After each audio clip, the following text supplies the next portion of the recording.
Welcome to the flower shop. I hope you guys are all excited and got your tiny painting skills up to par, and you got your size 6 brushes out, because there's a lot of little details that we are going to play around with in here.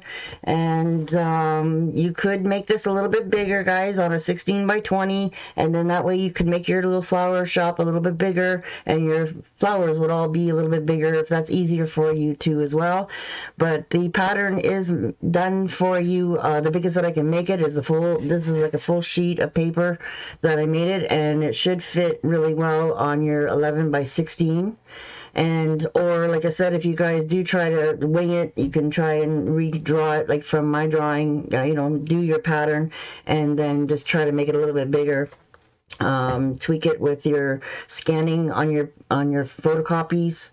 If you want to fold it in half and then scan it and then try to make it bigger that way, then you'll have two sides to it. Then you'll be able to put it on a bigger canvas as well that way. So just trying to give you some ideas on how to change my pattern up a little bit if you do want to make it bigger, or you'll have a lot more wall space to cover, and if you want to add more windows to it or something like that, you could always do that as well. So I always try to encourage you guys to change it up a little bit.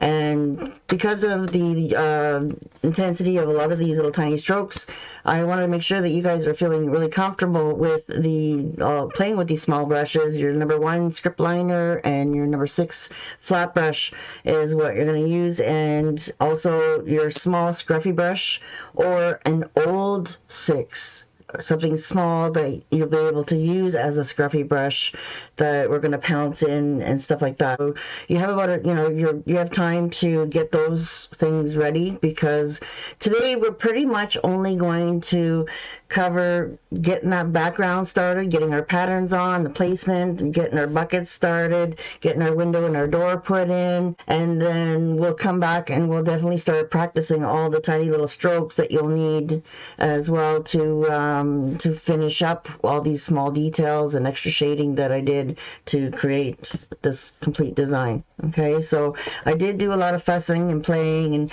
extra shading and base coating a little bit. So that's what I'd like to do, is get most of all the layout done with you guys today.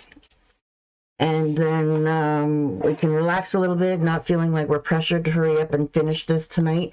And because I know it would be a late night, it would be being an evening class. We're gonna, I'm working up till 9 o'clock in the evening, and if we tried to finish this, we'd be definitely 10:30ish and pushing it, and it probably would turn out messy because we're trying to rush the strokes, right? So I thought, let's just relax a little bit, play with it, and and cover it under 2 days, and then that way you guys will be a lot more happier with all the techniques, and we can just baby steps our way in through the process. Does that sound good?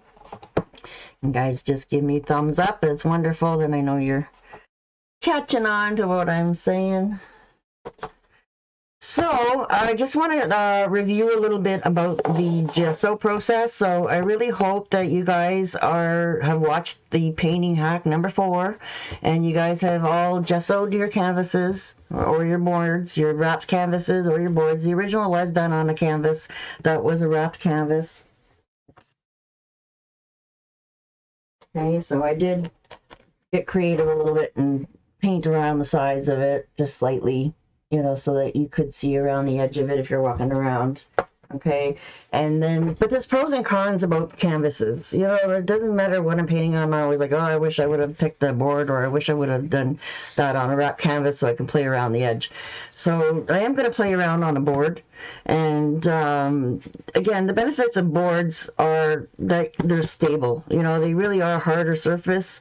It doesn't matter if they're cheap or expensive. It really is sometimes nice not to have that bounce back. Okay, having a nice hard surface, and then adding a nice smooth coat of gesso over it and sanding it in between and having it really, really smooth is going to make a difference on those tiny little strokes and all those details of being a little bit more softer and unified, as opposed to sometimes it, like I was sharing today on my Facebook Live about the, the grainy look that you can get with fine strokes and tiny strokes. So this is one of the things that you're going to be able to notice, that if you just take that time to prepare your surface, you're going to be doing so much better, where before you thought it was your fault. It was something that you were doing wrong. Yes, there is tricks on if you want to add more moisture to your brush and slow down a little bit so it allows it to come and fall into those weaves. Definitely is going to make a difference if you didn't prep it or if you don't have gesso.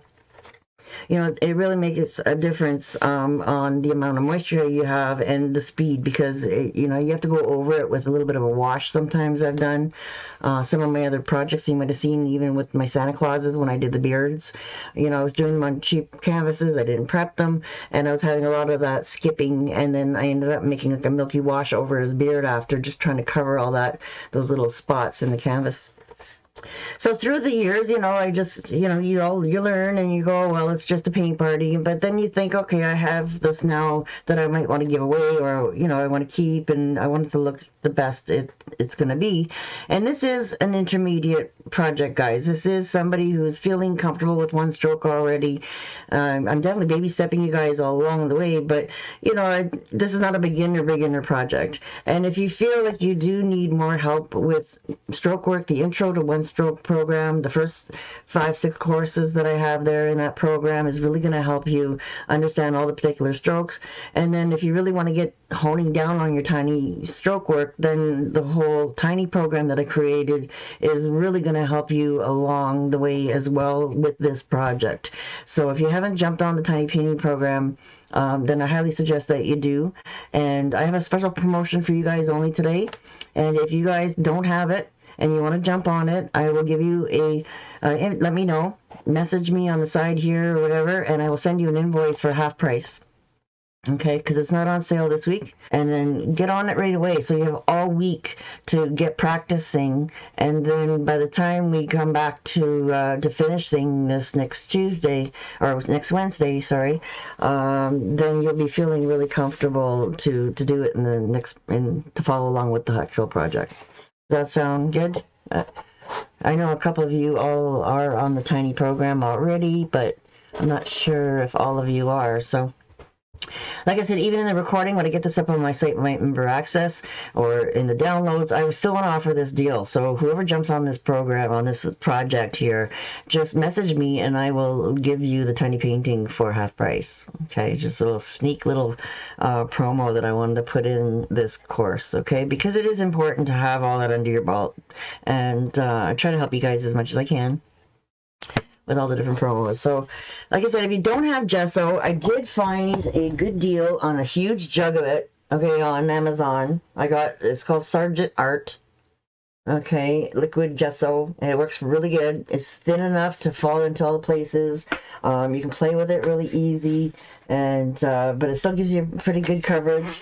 I actually had so many canvases from paint parties that I never finished, and I never will finish, and I thought, you know what, it's time to recreate these and make them something else.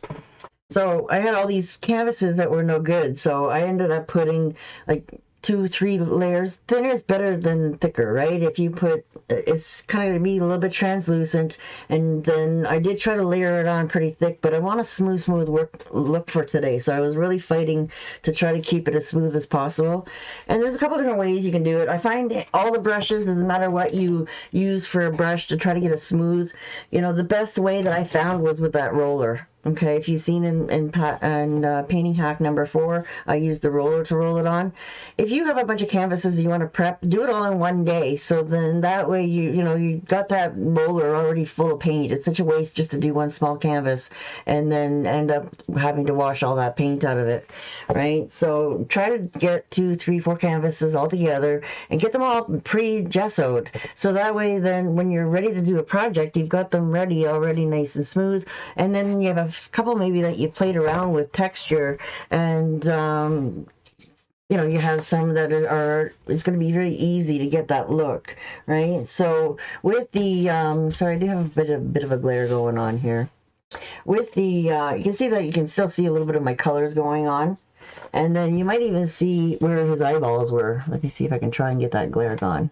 Okay. So no matter, wherever you were really thick with your paint, if you're gonna try to reuse some yucky canvases that you didn't like and you want to reuse them, just know that those thick areas that you let dry, you're gonna have to sand really, really good to get that smooth. So I kept sanding on it until it was nice and smooth, and then I would put another coat of gesso.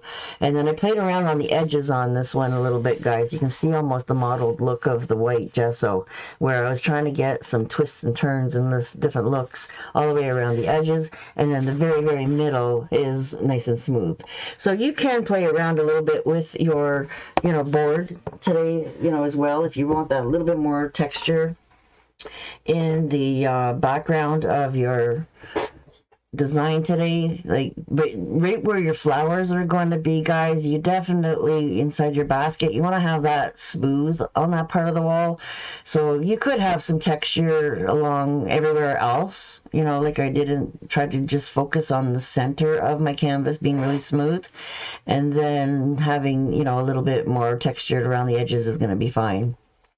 So I thought, just to kind of play it up and make it look a little bit different, you could always play around with your gesso. And when we're going to play around with our sponge today, and definitely get that kind of mottled look with our texturizing with our sponges. Okay, so you can play around with either one of your sponges. I do like sometimes the smaller one with the angle on it. Sometimes it will give you a little bit more of a sharp line look if you want to play around with that. You can squish this pretty good and still draw with it. You can still get a straight line no matter what, as long as you're got it good and squished and you're going to play around with it. So either one of those sponges will work to do your background today.